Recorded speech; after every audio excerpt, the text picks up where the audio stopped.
Hello everyone. In last video we have discussed about the transportation in plants by the help of xylem and phloem.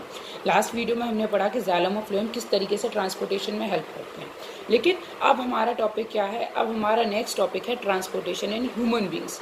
Means जो human beings हैं उनमें transportation कैसे हो रहा है। Transportation means trans means change, port means place, किसी भी चीज़ कोई भी चीज़ एक जगह से दूसरी जगह तक कैसे जा रही है, that is transportation in human beings. Okay, so before starting transportation in human beings firstly we should know about the blood, कि ब्लड क्या है, ब्लड के कौन कौन से कंपोनेंट्स हैं, वो क्या काम कर रहा है, ये सब हमारे लिए जानना सबसे ज़रूरी है। सो फर्स्टली जो हमारी बॉडी के अंदर जो ब्लड है, this is called as a connective tissue. You all know what are connective tissues. Connective tissues वो होते हैं जो क्या काम करते हैं, जो ऑर्गन्स को, सिस्टम को, सेल्स को आपस में कनेक्ट करने का काम करते हैं। तो हमारी बॉडी के अंदर मिलने वाला सबसे ज़्यादा जो मिलता है that is blood connective, blood that is called as connective tissue. ये कनेक्टिव टिश्यू का कौन सा पार्ट में आता है, फ्लूइड कनेक्टिव टिश्यू में आता है, जिसमें आपने 9th में पढ़ा है blood and lymph. So this is connective tissue blood. So ये जो हमारा ब्लड कनेक्टिव टिश्यू है, एक और क्वेश्चन अगर आप कंपटीशन बेसिस से तैयारी कर रहे हो कि कनेक्टिव टिश्यू जो है वो कौन सी लेयर से बनता है, जैसे हमने पढ़ा ना triploblastic animals are there, endoderm, mesoderm and ectoderm. So ये जो मेसोडर्म, जो हमारे मेसोडर्म लेयर होती है, उस मेसोडर्म लेयर से बनते हैं जितने भी कनेक्टिव टिश्यूज बनते हैं। So we can say connective tissues are mesodermal in origin. Origin में कैसे होते हैं, वो मेसोडर्मल होते हैं। अगर मैं बात करूं स्टडी ऑफ ब्लड क्या है, study of blood, so you will answer ma'am study of blood is called as haematology. Haematology, listen, blood जो है ये अपने आप में काफ़ी एक ब्रॉड सब्जेक्ट है अपने आप में। तो हम क्या काम करेंगे, इसको कम से कम टाइम में ख़त्म करने की कोशिश करेंगे। हो सकता है वीडियो लंबी हो जाए, इसीलिए छोटी छोटी 2 वीडियोज़ में करेंगे। तो आधा पोर्शन ब्लड का इस वाली वीडियो में मिलेगा आपको और आधा पोर्शन नेक्स्ट वीडियो में मिलेगा। ओके, स्टार्ट हमने किया, लेकिन ब्लड में हमें क्या पता होना चाहिए, उसकी कुछ फिजिकल प्रॉपर्टीज़ के बारे में पता होना चाहिए। फिजिकल प्रॉपर्टीज़ मतलब अपीयरेंस में कैसा है वो, ठीक है, उसकी पीएच क्या है, टेम्परेचर क्या है, इस सब के बारे में। तो फर्स्ट अगर मैं बात करती हूँ कि फिजिकल प्रॉपर्टीज़ में, तो ब्लड जो होता है it is denser then water. ये कैसा रहता है, डेंसर रहता है वाटर से।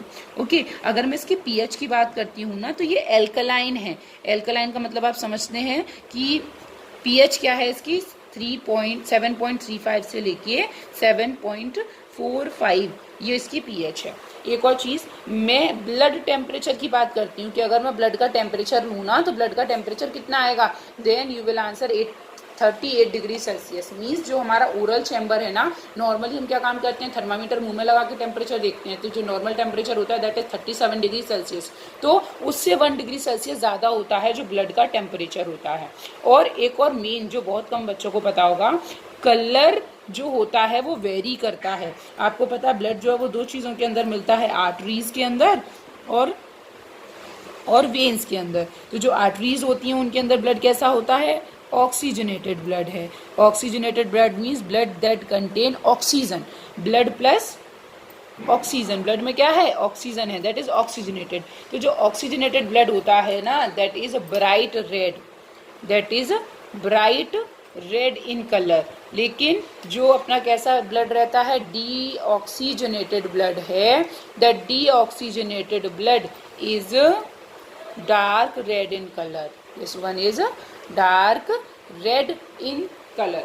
ओके, अगर मैं बात करती हूँ मेरी पूरी बॉडी में इसका कितना वेट होगा ब्लड का जो अमाउंट है वो वेरी करता है साइज के अकॉर्डिंग। मेल के अंदर ब्लड जो होता है वो ज़्यादा होता है, फीमेल के अंदर ब्लड कम होता है। ये जो वेरी करता है ये बॉडी का शेप जो है, वॉल्यूम जो है, उसकी वजह से वेरी करता है। अगर मैं नॉर्मल बात करूँ तो मैं बोल सकती हूँ कि 5 लीटर, मैं अप्रॉक्सीमेटली 5 लीटर बोल सकती हूँ। मेल और फीमेल में वैसे वो वेरी करता है। ओके, और एक और चीज़ कि हमारी बॉडी का जो टोटल मास होता है, उस टोटल मास का अप्रॉक्सीमेटली कितना होता है, 8% होता है।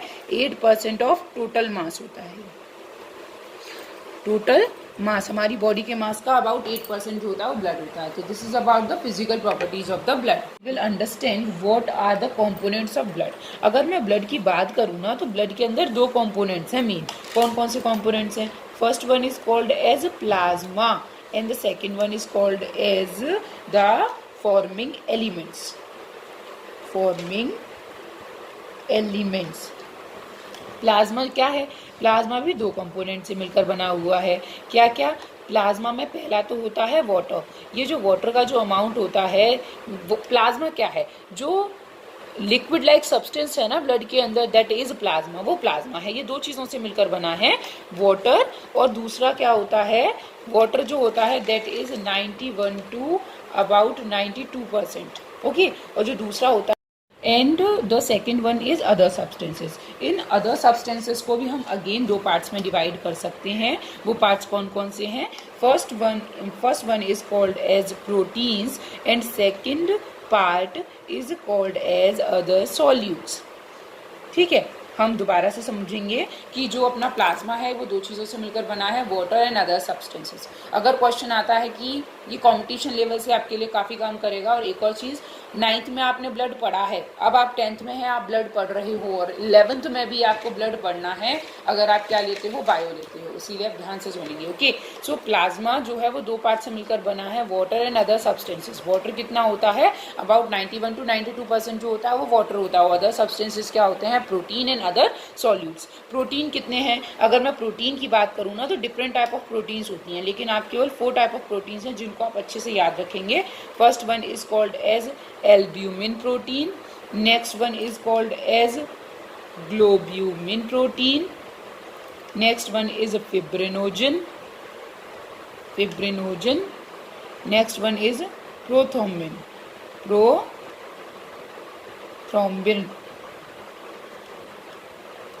ओके, सो प्रोटीन्स कौन कौन सी हैं? एल्ब्यूमिन प्रोटीन, ग्लोब्यूमिन प्रोटीन, फिब्रिनोजन और प्रोथ्रोम्बिन। एक बात और ध्यान रखने की है, अगर क्वेश्चन आता है कि बॉडी के अंदर या ब्लड के अंदर कौन सी प्रोटीन है जो सबसे ज़्यादा अमाउंट में मिलती है, तो आप कौन सी प्रोटीन बताएंगे? एल्ब्यूमिन। ये एल्ब्यूमिन प्रोटीन कितनी होती है? अबाउट 54% में होती है। ठीक, और जो ज़्यादातर जितनी भी प्रोटीन्स हैं जो किसके अंदर प्रेजेंट हैं, जो ब्लड के अंदर जितनी भी प्रोटीन्स प्रेजेंट हैं, वो सारी प्रोटीन्स कौन बनाता है? That all proteins are synthesized by liver. Liver ही है जो सारी प्रोटीन्स बनाता है, एक्सेप्ट कौन सी प्रोटीन नहीं बनाता है liver? That is globulin. Globulin protein जो है जिसे लिवर नहीं बनाता, उसको ये इम्यून सिस्टम में इम्यूनिटी प्रोवाइड करता है, या कहना चाहिए ये हमें क्या बनाता है? एंटीबॉडीज बनाने का काम करता है ग्लोब्यूमिन प्रोटीन। तो ह्यूमन की बॉडी में ह्यूमन के ब्लड में सबसे ज़्यादा कौन सी प्रोटीन है? तो आंसर होगा एल्ब्यूमिन। लेकिन ह्यूमन की बॉडी में, लेकिन क्वेश्चन अलग है। एक मैंने पूछा ह्यूमन ब्लड के अंदर मोस्ट अबंडेंट ह्यूमन बॉडी में कौन सी है, और सेकेंड है ह्यूमन की ब्लड में कौन सी है मोस्ट अबंडेंट। तो आंसर अलग अलग है। अगर पूछा जाता है ह्यूमन के ब्लड में कौन सी है, then you will answer albumin. और अगर आपसे पूछा जाता है ह्यूमन की बॉडी में सबसे ज़्यादा कौन सी प्रोटीन है, then you will answer collagen. Okay, so collagen protein जो है वो हमारी बॉडी में, ह्यूमन की बॉडी में मिलने वाली सबसे ज़्यादा प्रोटीन होती है। और अदर सॉल्यूट्स में इसमें क्या आ जाते हैं? न्यूट्रिएंट्स हैं, गैसेज हैं, वेस्ट प्रोडक्ट्स हैं, वो सब आ जाते हैं। Okay, so this is about the plasma. Next are the forming elements. Forming elements कितने हैं? मेनली हमारे फॉर्मिंग एलिमेंट्स कितने हैं? आरबीसीज, डब्ल्यूबीसीज एंड प्लेटलेट्स। यहाँ मैं आपको बहुत अच्छी बात बताऊंगी, शायद आपको नहीं पता होगी। क्या? देखो, प्लेटलेट्स जो टर्म यूज किया जाता है वो यूज किया जाता है मेमल्स में। You know what are mammals and you know what are non mammals. Mammals वो हैं जिनकी बॉडी पे हेयर हैं, पिन्ना प्रेजेंट है, मेमलरी ग्लैंड्स हैं। तो मेमल्स के केस में तो उन्हें प्लेटलेट्स बोला जाता है। लेकिन अगर नॉन मेमल्स हों, क्या हों? Non mammals. नॉन मेमल्स का मतलब अगर जो ऑर्गेनिज्म है वो रेप्टाइल है, एम्फीबियन है, तो उन्हें प्लेटलेट्स नहीं बोलते। वहाँ पे उन्हें क्या बोला जाता है? उन्हें वहाँ पर थ्रोम्बोसाइट्स बोला जाता है। थ्रोम्बोसाइट्स। ठीक, तो अगर क्या होता है, आपको समझ में आया ये चीज कि अगर क्या होता है, अगर हमारा मेमल्स है तो वहाँ पे बोलेंगे प्लेटलेट्स, और नॉन मेमल्स में बोलेंगे थ्रोम्बोसाइट्स। अब बोलेंगे मैम इनमें डिफरेंस क्या है? डिफरेंस ये है कि प्लेटलेट्स के अंदर कोई न्यूक्लियस नहीं होता, no nucleus at all, and thrombocyte के अंदर क्या होता है? न्यूक्लियस प्रेजेंट होता है। सो इन्हें हम आगे डिटेल में पढ़ेंगे, उससे पहले आरबीसीज की बात करते हैं। आरबीसीज के लिए नॉर्मल जो टर्म लिखा जाता है that is red blood cells भी बोलते हैं, लेकिन इनके लिए जो मोस्ट सुटेबल रहता है या सबसे सही रहेगा वो रहेगा कॉर्पसल्स। इन्हें क्या बोलना चाहिए? कॉर्पसल्स बोला जाना चाहिए। क्यों बोला जाना चाहिए? उसका रीज़न है। वो रीज़न क्या है? वो रीज़न ये है, वी नो आरबीसीज जो होती हैं ना, उन आरबीसीज के अंदर ना न्यूक्लियस है, ना उनके पास गोल्जी बॉडीज़ है, ना उनके पास माइटोकॉन्ड्रिया है, ना उनके पास सेंट्रियोल है। मीन्स हम कह सकते हैं basically it is not a perfect cell. ये परफेक्ट सेल नहीं है। सो हम इन्हें क्या बोलेंगे? हम इन्हें सेल कहना प्रेफर नहीं करते, हम इन्हें क्या कहते हैं? कॉर्पसल्स कहते हैं। ओके, मैं आपको बता रही थी कि जो आरबीसीज है ना, इन्हें क्या बोला जाता है? Red blood corpuscles. Why? Cells नहीं बोलते, इनके लिए ये वर्ड ज़्यादा प्रेफर किया जाता है। उसका रीज़न है, क्या रीज़न है बेटा?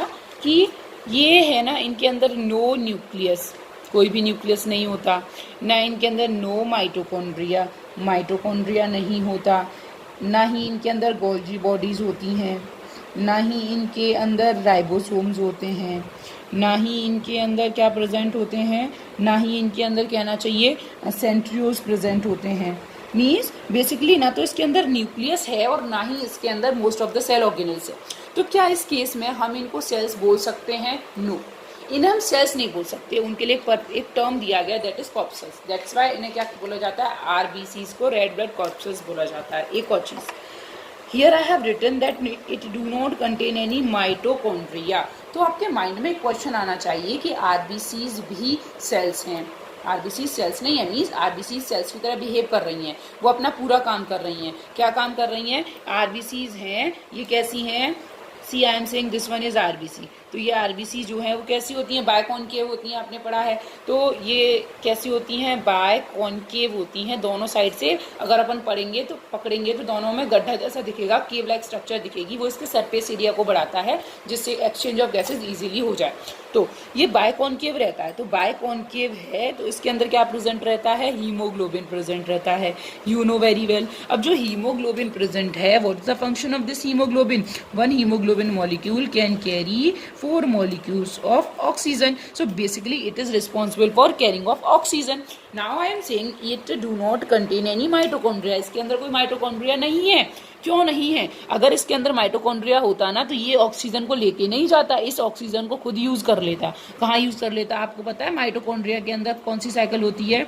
क्रेब्स साइकिल होती है। हमने पढ़ा था कि जो फूड होता है वो ग्लाइकोलाइसिस के बाद क्रेब्स साइकिल से टूटता है और जो एनर्जी है वो माइटोकॉन्ड्रिया में स्टोर हो जाती है। उस फूड को तोड़ने के लिए किसकी जरूरत होती है? ऑक्सीजन की जरूरत होती है। तो इसका मतलब अगर इसके पास खुद की माइटोकॉन्ड्रिया होती तो इस ऑक्सीजन को ये बॉडी में नहीं पहुंचाता, खुद ही यूज करता रहता। लेकिन इसके पास माइटोकॉन्ड्रिया नहीं है। अब इसको एनर्जी तो चाहिए, तो ये एनर्जी किससे लेता है? ये लेता है ग्लाइकोलाइसिस प्रोसेस के थ्रू। कौन सी प्रोसेस से? ग्लाइकोलाइसिस। हमने पढ़ा था ना, रेस्पिरेशन प्रोसेस जो होती है वो 2 स्टेप्स में कंप्लीट होती है, glycolysis and Krebs cycle. So जो ग्लाइकोलाइसिस है ना, 6 carbon compound get converted to 3 carbon compound, इसमें भी एनर्जी रिलीज होती है। तो ये क्या काम करता है? आरबीसीज की सेल्स एनारोबिकली, एनारोब कौन सा रेस्पायर करती हैं? एरोबिकली ना करके कौन सा करती हैं? एनारोबिकली करती हैं, एनएरोबिकली करती हैं। और क्या काम करती हैं? उस एनर्जी को यूज़ करती हैं। और जिसको ये ऑक्सीजन को लेके जाती है ना, ऐसा नहीं है हीमोग्लोबिन ऑक्सीजन लेके जा रहा है तो यूज़ कर लेगा अपनी एनर्जी के लिए। नो, ईमानदारी से जितनी लेके आया है उतनी वो क्या काम करता है? सेल्स तक पहुंचाता है। अगर मैं एक एडल्ट मैन में बात करूं तो एडल्ट मैन में about 5 million to 5.5 million RBCs present होती हैं। अगर मैं बात करूं लाइफ स्पैन कितना होता है इनका, तो इनका जो लाइफ स्पैन जो होता है दैट इज़ अबाउट 120 डेज। ठीक, अब यहाँ पे एक इंपॉर्टेंट चीज़ है जो समझने की है। 120 दिन के बाद ये जब इनका डेथ का टाइम आता है तब ये कहाँ चली जाती हैं? स्प्लीन के अंदर चली जाती हैं। ठीक है, स्प्लीन क्या होती है? जो हमारा स्टमक है उसके पास एक लीफ लाइक स्ट्रक्चर है, उसको अपन स्प्लीन कहते हैं। This is called as graveyard. It is called as graveyard of RBCs. RBCs का ग्रेवयार्ड कहते हैं। जब डेड होती है ना आरबीसीज, अभी आरबीसीज हैं, ये क्या हो जाती हैं? टूट जाती हैं। तो आरबीसीज जब इनका लाइफ टाइम पूरा हो जाता है तब ये मरेंगी। मरेंगी मतलब ब्रेक डाउन होगा इनका आरबीसीज का। तो the break down of RBCs, RBCs का जो ब्रेक डाउन है ना, उस प्रोसेस को कहा जाता है एरिथ्रोक्लेसिया। ठीक, तो आरबीसीज का ब्रेकडाउन किस में होता है? दो में होता है। एक तो बनाता है हीम और एक बनाता है ग्लोबिन। ये ग्लोबिन क्या है? प्रोटीन है। प्रोटीन क्या होता है? प्रोटीन का डाइजेशन किस फॉर्म में होता है? डाइजेस्ट हो जाती है। किस फॉर्म में डाइजेस्ट हो जाती है? एमिनो एसिड की फॉर्म में, और बॉडी इसको क्या कर लेती है? कंज्यूम कर लेती है। और ये जो हीम है ना, ये हीम किस में चला जाता है? लिवर में। ये हम पहले पढ़ चुके हैं, मैंने आपको बताया था। और किस में टूटता है? बिलीवर्डिन और बिलरूबिन बनाता है, और इस तरीके से वो फूड के साथ फीसेस के थ्रू बॉडी के बाहर निकल जाता है, पॉटी के साथ बॉडी के बाहर निकल जाता है। तो ये किसके बारे में था? ये आरबीसीज के बारे में था। Okay, one more thing about RBCs, कि अगर आपसे पूछा जाता है कि कॉर्डेटा जो ग्रुप है ना, कॉर्डेटा ग्रुप आप समझते हैं, जिन वर्टिबल कॉलम प्रेजेंट है, जो कॉर्डेटा ग्रुप है ना, उसमें किस ग्रुप में सबसे बड़ी आरबीसीज हैं? लार्जेस्ट आरबीसी किसके अंदर हैं और स्मॉलेस्ट किसके अंदर हैं? तो स्मॉलेस्ट आरबीसीज किसके अंदर मिलती हैं? मैमल्स के अंदर। मैमल्स के अंदर जो आरबीसीज का साइज है ना, वो कॉर्डेटा ग्रुप में सबसे किसका है? मैमल्स का है। और लार्जेस्ट अगर मैं बात करती हूँ तो किसके अंदर होती है? एम्फीबियंस के अंदर होती है। ठीक है, जैसे कि, और एक और चीज, मैमल्स में सबसे छोटी किसकी है? Musk deer. मस्क डियर जो है उसकी आरबीसीज कैसी हैं? स्मॉलेस्ट हैं, सबसे ज़्यादा छोटी हैं। जबकि एलिफेंट जो है उसके अंदर कैसी होती हैं? लार्जेस्ट आरबीसी होती हैं। मतलब अगर आपसे पूछा जाए मैमल्स में लार्जेस्ट आरबीसी किसकी हैं, आप बोलोगे एलिफेंट। मैमल्स में सबसे छोटी आरबीसी किसकी हैं? You will say musk deer. If anyone ask you कि कॉर्डेटा में स्मॉलेस्ट जो आरबीसी है वो किसमें है, then you will answer mammals. एक और चीज़ कि जो आरबीसी फॉर्मेशन होता है, the formation of RBC is called as erythropoiesis. Formation of RBC is called as erythropoiesis. Erythropoiesis का मतलब होता है फॉर्मेशन ऑफ आरबीसी। अब ये अलग अलग टाइम पे अलग अलग होता है। जैसे कि जब बच्चा डेवलपिंग एम्ब्रियो है, मतलब मदर की यूट्रस के अंदर है, उस टाइम पे उसके अंदर कौन बनाता है आरबीसी? तो वो बनाता है योक सैक। क्या बनाता है? Yolk sac. मतलब कि जो एम्ब्रियो होता है ना, उसके ऊपर आउटर कवरिंग होती है, आउटर कवरिंग लेयर होती है एक, वो बनाती है। ठीक है, योक सैक बोलते हैं उसे। और जो फीटस है, फीटस का मतलब क्या है? एम्ब्रियो क्या है? जब तक बच्चा 0 वीक से लेके 8 वीक्स तक का है। 8 वीक्स के बाद जो बच्चा होता है उसको अपन क्या कहते हैं? फीटस बोलते हैं। तो जो फीटस जो है उसमें कौन बनाता है? उसमें लिवर, बोन मैरो बनाता है। और आफ्टर बर्थ कौन बनाता है? आफ्टर बर्थ कौन बनाता है? Bone marrow. जो बोन मैरो है ना, ये बनाती है, कब बनाती है? After birth. So this is all about the RBC. In next video we will discuss about WBCs and platelets and functions of blood. Okay, thank you.